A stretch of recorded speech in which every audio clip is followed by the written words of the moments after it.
Hey, salut à tous et bienvenue dans cette nouvelle vidéo. Aujourd'hui, on va parler de ChatGPT. Vous l'avez probablement déjà utilisé ou vous en avez au moins entendu parler. Vous avez peut-être eu la chance d'interagir, d'avoir une conversation avec lui, elle, avec ça. Et aujourd'hui, plus particulièrement, on va essayer de regarder ce qu'on appelle le dark knowledge. On va s'intéresser au dark knowledge. Qu'est-ce que le dark knowledge et pourquoi est-ce que c'est l'utilisation de ce dark knowledge qui a permis ChatGPT et la révolution qu'aujourd'hui permet. La raison pour laquelle ChatGPT aujourd'hui va probablement impacter des millions de personnes dans le monde, des millions de métiers, c'est grâce à un embodiment extrêmement simple qui a été réalisé, mais qui a permis d'accéder à ce dark knowledge et de créer ChatGPT. On n'entrera pas dans cette vidéo sur les détails technique de ChatGPT. J'ai déjà fait des vidéos sur les Transformers et il se trouve que ChatGPT est une architecture de type Transformers. C'est une architecture finalement assez simple qui peut être implémentée assez facilement lorsque l'on se focalise sur le modèle. C'est des modèles de type du coup attentionnel, des modèles à base de Transformers que j'ai déjà traités. Donc je vous invite à regarder ces vidéos si vous voulez creuser ce sujet-là. Et plus particulièrement, je vous invite également, si vous voulez creuser vraiment l'entraînement, on va en parler aujourd'hui dans cette vidéo. Si vous voulez creuser l'entraînement, je vous invite également à regarder des vidéos ou du contenu sur l'apprentissage par renforcement, car on verra aujourd'hui que l'embodiment très simple qui a été utilisé pour permettre la création de ChatGPT utilise de l'apprentissage par renforcement et que l'innovation n'est pas tant dans le modèle, mais surtout dans la procédure d'entraînement qui a permis d'utiliser correctement le dark knowledge qui était déjà présent dans le modèle. Pour commencer à introduire cette vidéo, on peut déjà se poser la question, est-ce que ChatGPT est une innovation? Dans le sens strict du terme de l'innovation, je dirais que non, dans le sens où ChatGPT réutilise des architectures que l'on connaît, réutilise une procédure d'entraînement que l'on connaît. Par contre, et c'est là un gros par contre, ChatGPT est une révolution. Malgré le fait qu'il n'est pas une innovation, il est une révolution et c'est là il y a une question importante à se poser, c'est qu'est-ce qui fait qu'on obtient cette révolution maintenant et qu'on ne l'a pas obtenue il y a 2-3 ans alors que les mêmes mécanismes qui sont utilisés sur ChatGPT étaient déjà présents. Alors, on pourrait simplement se dire, ok, on a simplement aujourd'hui réussi à assembler l'ensemble de ces mécanismes qui existaient déjà et c'est en partie ce qui a été brillamment fait dans l'entraînement de ChatGPT, c'est assembler ces mécanismes. Et donc, s'il faut se comprendre, c'est qu'est-ce qui fait dans ces mécanismes qui permet la création de ChatGPT et qui permet cette révolution. C'est exactement là en fait qu'on peut s'intéresser au dark knowledge. Le dark knowledge, d'où ça vient, d'où vient ce terme, c'est la connaissance noire dans un sens. Donc c'est un terme qui est utilisé en intelligence artificielle pour désigner l'ensemble des connaissances qu'un réseau de neurones, qu'un modèle, ChatGPT est un modèle avant tout, qu'un modèle d'intelligence artificielle a pu acquérir de l'ensemble des données qu'il a perçues. Ça fait référence à la physique lorsqu'on parle de matière noire, qui est une hypothèse en physique qu'il existerait cette matière noire. C'est une hypothèse qu'on fait pour pouvoir expliquer certains des phénomènes que l'on observe. Ici, c'est la même analogie qui est réalisée en intelligence artificielle dans le sens qu'il existerait de l'information que le modèle a pu accumuler mais qui est en quelque sorte cachée ou en tout cas on n'a pas accès directement à cette information. Et c'est ce serait seulement avec une stratégie d'entraînement adaptée que l'on pourrait exploiter le plein potentiel de ces modèles de langage.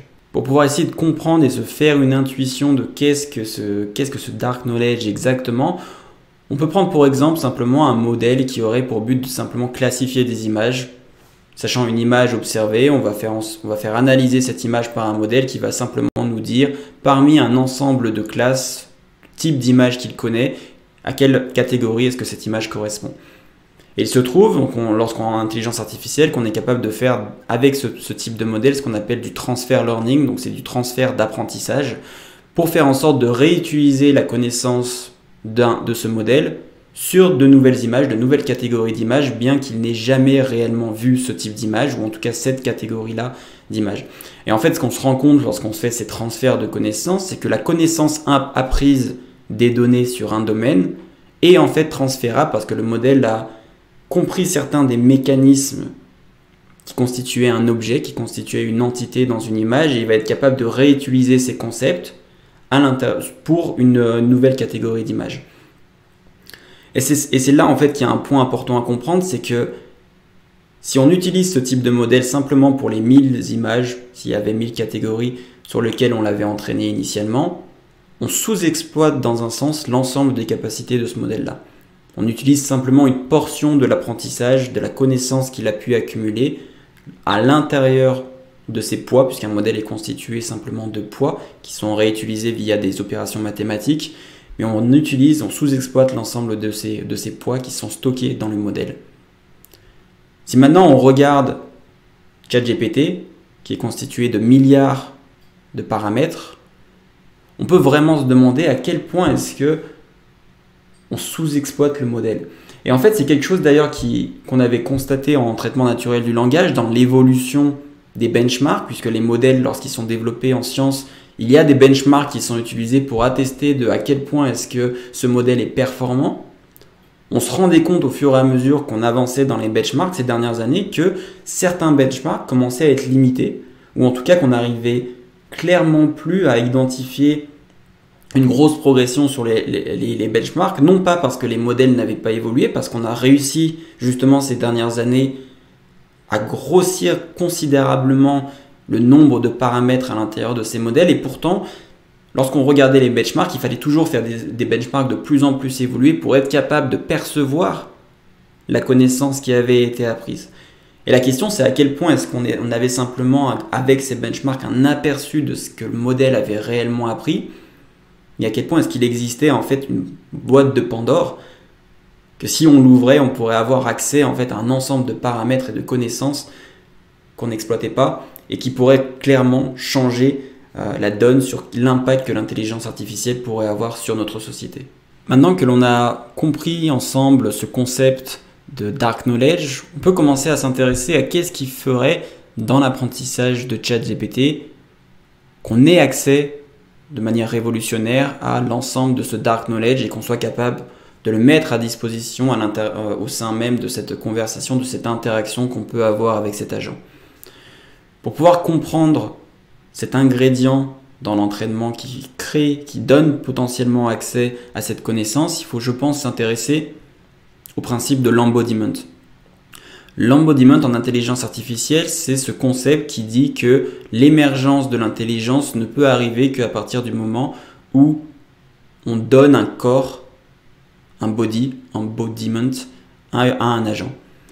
Ça peut être un corps physique, ça peut être un corps virtuel, mais le concept d'embodiment nous dit que l'émergence même de l'intelligence ne peut arriver qu'à partir du moment où un agent peut se mouvoir d'un corps. Plus précisément, pourquoi est-ce qu'il faudrait qu'il y ait un corps virtuel ou physique? Parce que le corps permet ou induit le fait que le corps est positionné dans un environnement. Il induit le fait que le corps peut agir sur cet environnement. Le fait d'agir sur cet environnement change l'environnement. Le changement de l'environnement permet est en fait une information exploitable pour pouvoir définir quelle est la prochaine action à faire.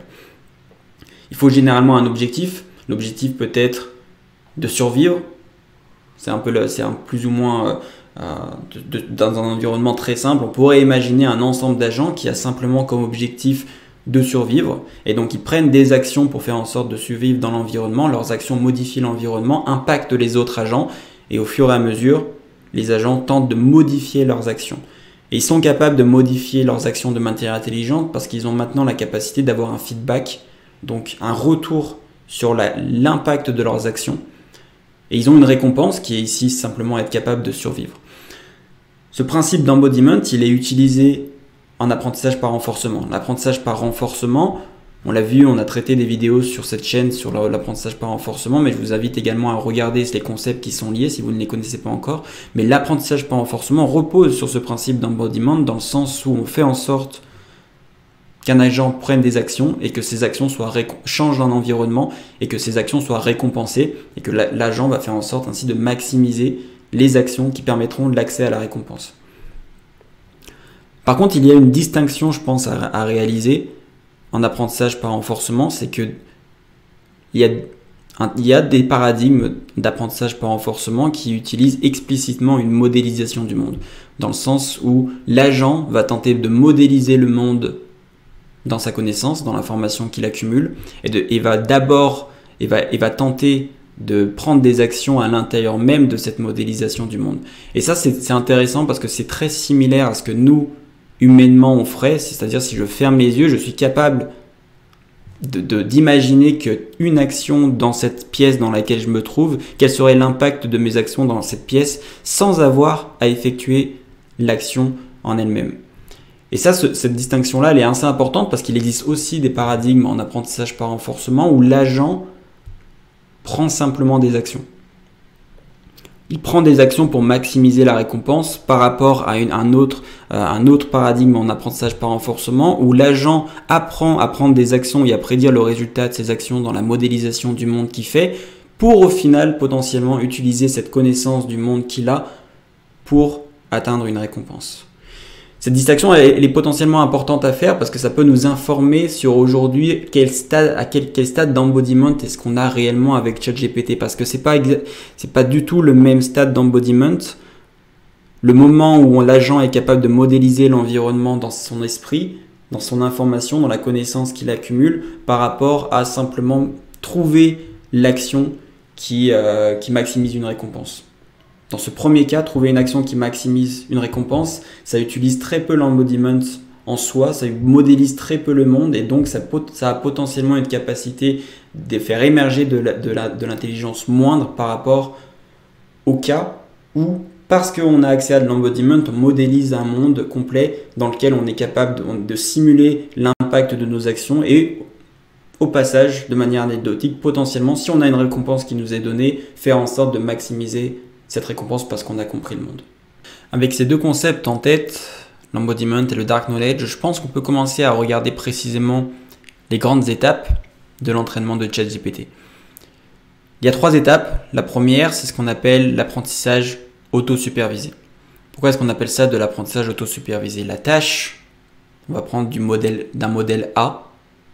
Dans l'apprentissage auto-supervisé, en traitement naturel du langage, c'est généralement la tâche qui est le plus utilisée pour pouvoir faire émerger une compréhension de la linguistique à ces modèles. La tâche qui est utilisée, c'est généralement une tâche qu'on appelle une tâche autorégressive. Donc c'est une tâche générative où le modèle A va avoir comme objectif de, sachant un paragraphe, un texte, une phrase qui lui est donnée, va avoir comme objectif de prédire la suite de la phrase, du paragraphe ou du texte qui est statistiquement plausible. C'est là où c'est important de souligner ce point-là, c'est qu'il faut que la phrase dans cet entraînement soit statistiquement plausible. C'est une des raisons pour lesquelles aujourd'hui ChatGPT n'a pas un mécanisme qui lui permet explicitement de vérifier la véracité des informations qu'il va donner, car il n'a pas une manière, il a simplement pour objectif à la base, à ses origines, de générer quelque chose statistiquement plausible. Donc dans quelque chose statistiquement plausible, il y a en effet cette notion de vérité. Il faut généralement que certains faits vont être retrouvés, mais dans certains cas, ce n'est pas une condition. Une phrase pourrait sembler bonne avec un ensemble d'éléments factuellement faux. Et ça, cette propriété-là, que l'ensemble des éléments doivent être factuellement vrais, n'est pas prise en compte dans cette première phase d'entraînement auto-supervisé. On appelle ça de l'apprentissage auto-supervisé pour la simple et bonne raison que pour pouvoir effectuer la tâche d'apprentissage, pour pouvoir entraîner le modèle A, on peut simplement reposer sur du texte disponible en ligne sans avoir à annoter ou faire une labellisation explicite de ce texte. Vous comprendrez mieux, c'est ce concept de labellisation, d'annotation lorsqu'on va parler de la deuxième partie de l'entraînement de ChatGPT. Mais donc dans cette première étape, ce qui est important à comprendre, c'est que ChatGPT ou un modèle A va généralement apprendre simplement à générer la suite d'une phrase ou d'un texte pour que ce soit statistiquement plausible. Et c'est ce qu'on appelle de l'apprentissage auto-supervisé. Dans la deuxième partie de l'entraînement, le modèle, on va utiliser un modèle B qui peut être un réplica du modèle A parfait, en tout cas au début. Par contre, on va spécialiser ce modèle B à une tâche précise. Et là, on est sur le paradigme de l'apprentissage supervisé. Contrairement à avant, on était sur l'apprentissage auto-supervisé. Dans cet apprentissage supervisé de l'étape 2, ce qu'on va faire, c'est qu'on va annoter des conversations. Donc des humains vont regarder des conversations et vont se demander, est-ce que cette conversation ou est-ce que telle réponse dans cette conversation est une réponse acceptable, politiquement correcte, moralement correcte? Est-ce qu'elle ne touche pas à des sujets trop sensibles? Est-ce qu'elle ne donne pas est-ce qu'elle prend des positions extrêmes? On va regarder toutes ces informations-là dans un texte, dans une conversation, et on va noter les conversations et chacune des réponses des conversations. Et donc il y a une étape où un humain ou un ensemble d'humains, un groupe d'humains va labelliser, annoter des conversations, et c'est pour ça qu'on appelle ça de l'apprentissage supervisé. Ce modèle B, réplica du modèle A, mais qui va devenir spécialisé, va avoir comme objectif d'apprendre quels sont les patterns dans une conversation ou une réponse qui font que la réponse est correcte ou non. Et ce modèle va simplement essayer de noter, donner des notes, tout comme en suivant simplement les exemples qu'on lui a donnés. On lui donne un ensemble d'exemples et il va essayer de les suivre pour lui aussi être capable de donner des notes. Ce qui induit d'ailleurs le fait qu'il faut énormément de personnes pour pouvoir annoter et labelliser ces conversations. Et ça, c'est un travail monstre, déjà de base. Il y a pas mal aujourd'hui déjà d'articles qui montrent les conditions de travail qui sont potentiellement affreuses des personnes qui travaillent là-dessus et qui font de la notation tous les jours de conversation, d'une part. Mais ça pose également une deuxième question qu'on ne traitera pas forcément dans cette vidéo, mais qui sera intéressant d'aborder, qui est la question de la moralité et l'éthique. Parce qu'en réalité, ce qui se passe, c'est qu'aujourd'hui, c'est ces institutions privées qui définissent à travers ChatGPT, qui sera potentiellement utilisé dans des milliers de secteurs par des millions de personnes. C'est cette entité-là qui est en train de choisir pour nous quelles sont les règles correctes, quel est le politiquement correct d'une conversation et comment est-ce qu'une conversation doit se dérouler de manière positive ou négative. Et ça, c'est quand même un point qui semble assez important et qui vaudra le coup de creuser ou qui vaut le coup d'avoir en mémoire, en tout cas lorsqu'on parle de l'apprentissage de ChatGPT et qu'est-ce que ça implique pour son utilisation future. Donc première étape, apprentissage auto-supervisé du modèle A.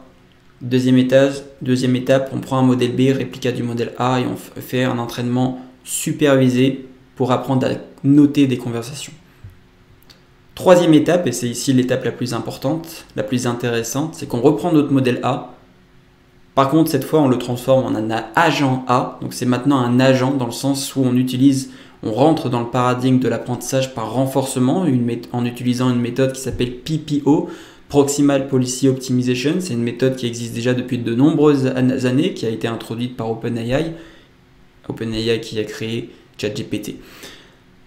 La méthode d'apprentissage par renforcement qui va être utilisée, l'objectif c'est de prendre cet agent qui est simplement capable, son action c'est simplement générer du texte, sachant un contexte. Ici le contexte maintenant ça sera une conversation et la réponse qu'il va donner, ça va être une réponse du coup aux questions, où il va en tout cas générer la suite de la conversation.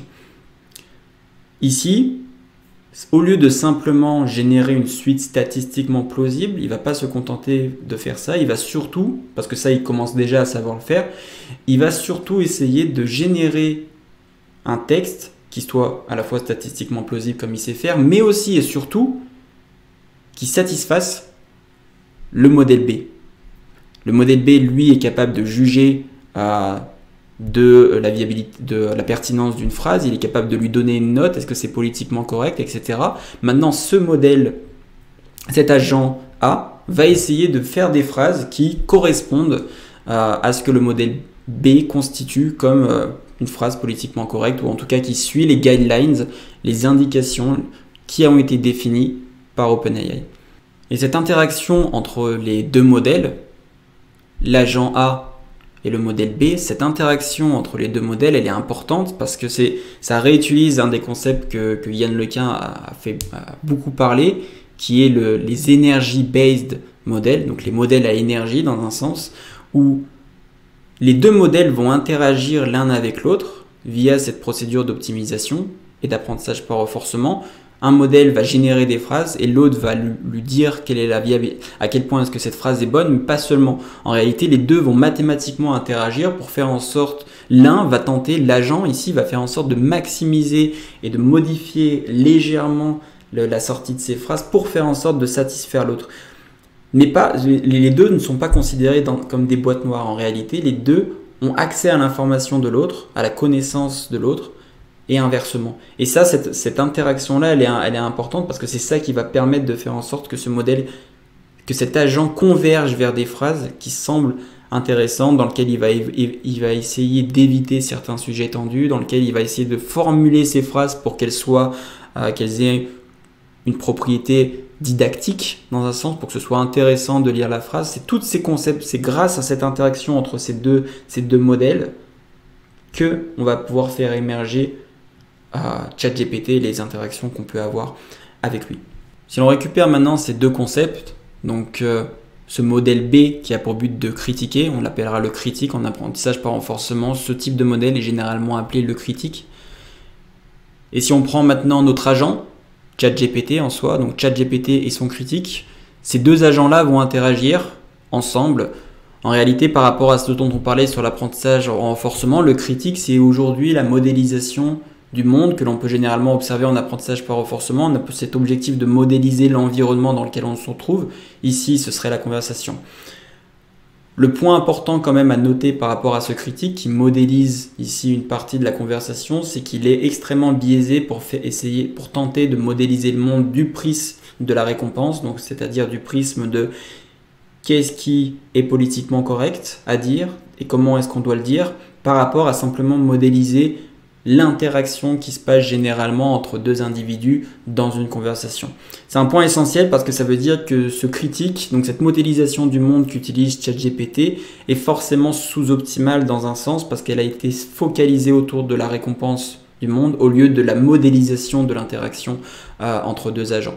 Et donc ça veut dire que si on enlèverait ce levier, si l'apprentissage par renforcement qui serait utilisé serait beaucoup plus focalisé sur la modélisation du monde, ChatGPT pourrait avoir accès à un champ des possibles dans ses interactions potentiellement plus étendu parce qu'il interagit avec une modélisation du monde beaucoup moins contrainte.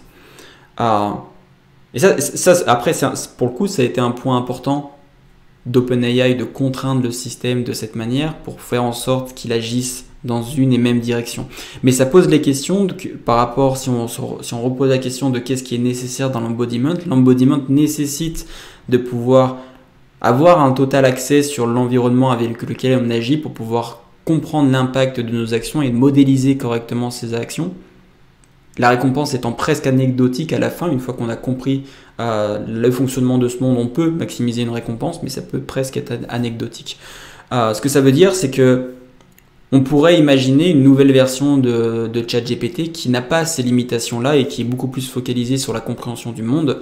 Et en réalité, cette version-là pourrait être mise en place, ne sera probablement pas mise en place directement par OpenAI, ou en tout cas s'ils le font, ce sera de manière très contrôlée, mais ça pourrait être le cas que ce type d'intelligence artificielle, d'agents conversationnels, soit déployé, mais où la récompense soit complètement décentralisée. Et donc en fait, si on imagine une récompense complètement décentralisée, ça a deux aspects. C'est déjà de base, on pourrait inclure dans ce processus d'apprentissage par renforcement une modélisation du monde. Donc l'agent devra comprendre comment est-ce que l'humain lui aussi répond, au lieu de simplement générer quelque chose de statistiquement plausible et qui satisfasse son critique. On pourrait imaginer une version où l'agent a pour objectif de modéliser correctement le monde, donc de comprendre comment est-ce que les humains, lorsqu'il interagit avec des humains, comment est-ce que ces humains interagissent. Donc là, ça nous créerait cette représentation du monde.